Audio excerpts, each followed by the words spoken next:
And we are back with the fifth and the final segment of the GSMC Basketball Podcast presented by the GSMC Sports Network. And in this fifth segment, I'm going to be looking at an article which is actually titled, Klay Thompson Catches Strays from Fans as Trae Young Includes Maverick Star in Top 5 Shooters List. And that got me very, very intrigued because there's a lot of shade being thrown at Klay Thompson right now in this offseason. And I'll elaborate a little bit after I read this article. So, Klay Thompson, been a dominant force on Golden State Warriors. He's played alongside Steph and Draymond. He has 4 NBA championships. And Klay Thompson, who Mark Cuban praised, recently disappointed many fans in the Warriors in the offseason. And the NBA All-Star was traded to the Dallas Mavericks in a 6-team sign-and-trade on July 6th. But he was still being praised for his achievements and skills. In a recent appearance on $1 Million Worth of Game podcast, Trae Young, the star of the Hawks, was asked about his pick for top 5 shooters in the NBA currently. The 25-year-old mentioned Steph Curry, mentioned Damian Lillard, mentioned himself, Klay Thompson, and Bogdan Bogdanovic. However, Thompson's name in the list is not well suited to the fans who started criticizing the Mavericks star in the comments section posted on X, formerly known as Twitter. And I'm sure all of you guys know exactly what the comments were saying in X, formerly known as Twitter. Everybody was saying the guy that went 0 for 10 in an elimination game. Ever since Klay Thompson went 0 for 10 against the Sacramento Kings in that play-in game, that has been the only thing that anyone that talks about Klay Thompson has talked about. That is the only thing that people talk about. They only say, hey, did you know Klay Thompson went 0 for 10 in an elimination game? Hey, remember Klay Thompson went 0 for 10 in an elimination game? Remember, Klay Thompson went 0 for 10 in an elimination game. Oh, guess what? Klay Thompson went 0 for 10 in an elimination game. It's been all over the media. Like, you can see it all over the comments section. You could see it, like, randomly in random posts that have nothing to do with Klay Thompson. Just some random guy there just saying, remember, Klay Thompson went 0 for 10 in an elimination game. Like, they are trying very, very, very hard to remember that game and never, ever forget that game actually happened. And I think, in my opinion, I think that's just, yes, he deserves the criticism because, yeah, that's absolutely appalling. But it's also rather disrespectful because doing this is essentially like erasing every other thing that Klay Thompson has done in the postseason when it comes to three-point shooting. Like, does anybody remember that game winner against Toronto that tied the series before he got injured?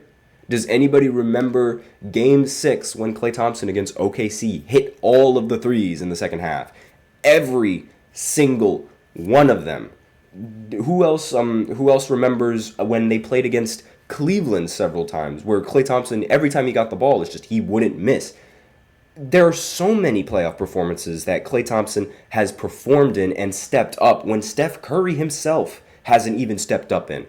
Klay Thompson has one bad elimination game, and that immediately just discredits all of that. Disrespectful, completely disrespectful. And Klay Thompson recently joined the Mavericks, like the article continues going on, Mavericks after playing 13 dominating seasons with the Warriors. However, his departure was devastating for many fans and his teammates. Along with Curry and Green, several other players also expressed their thoughts on the 4-time NBA champion's exit during a recent interview on Sway's Universe.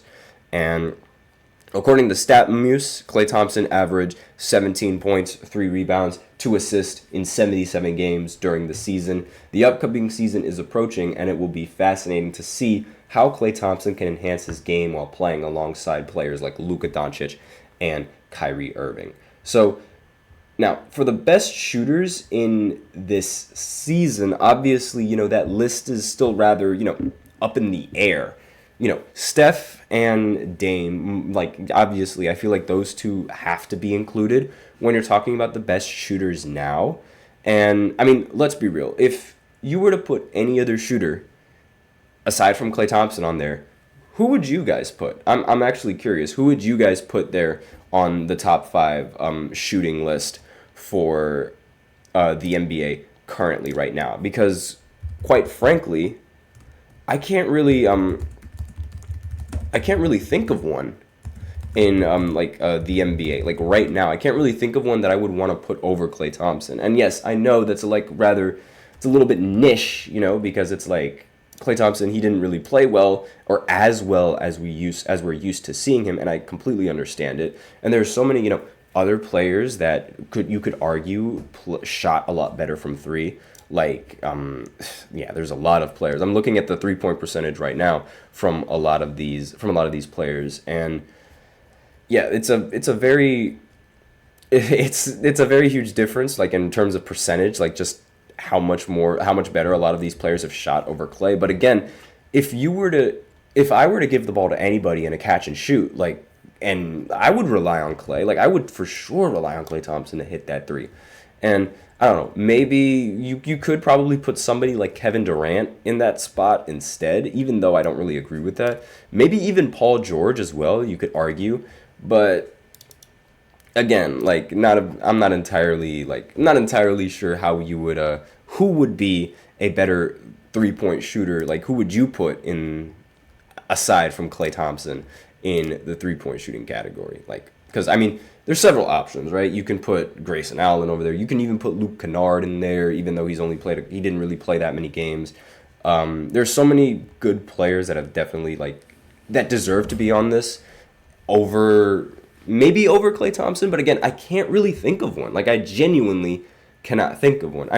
LeBron shot better from three than Klay Thompson, so I can't entirely base it off of field goal percentage and 3-point shooting percentage, because if we were to base all of that off of 3-point percentage and field goal percentage, then it just wouldn't be fair to somebody like Klay Thompson, because you also have to remember that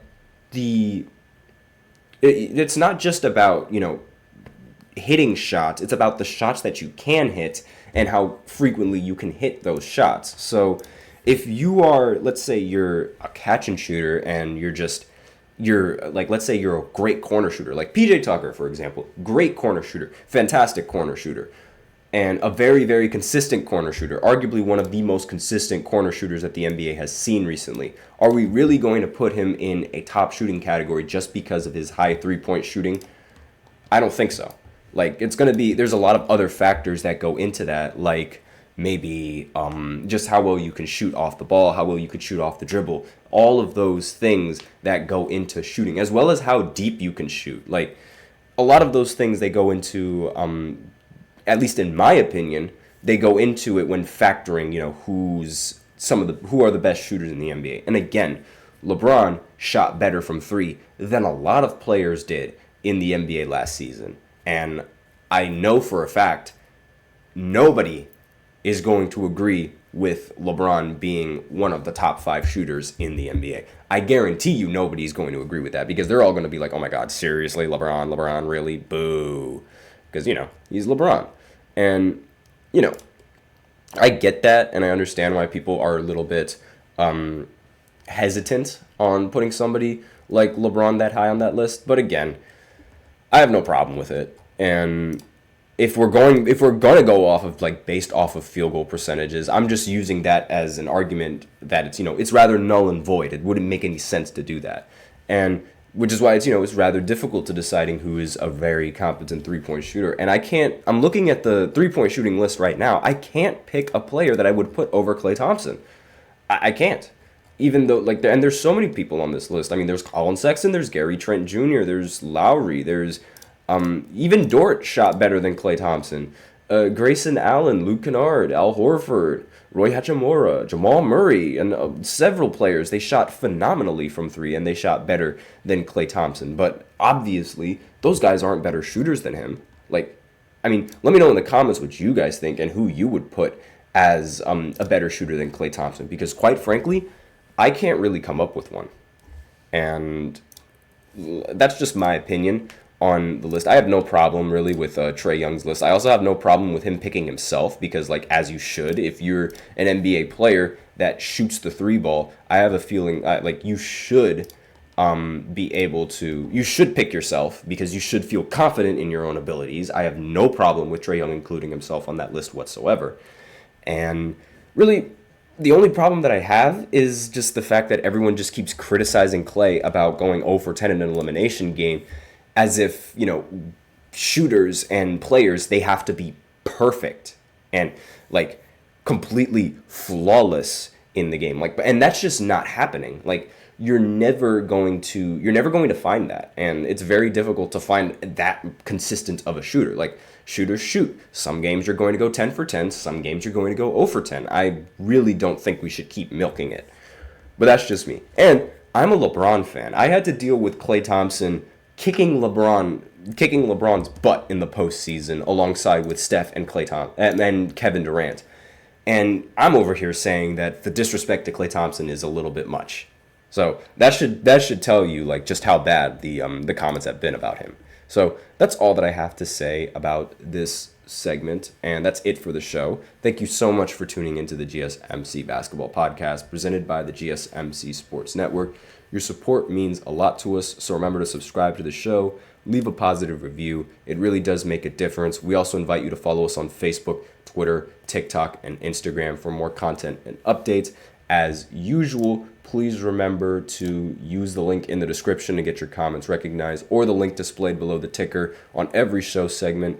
If you really want your comment or question to get recognized, then you can use the Super Chat and send in your donations and your comments that way. If Super Chat isn't your thing, you can always use the link displayed below the ticker, gsmcpodcast.net, and donate to the show that way. That's all that I have for you today on this segment. Thank you so much for tuning in. I am your host, Nelson, and as always, take care.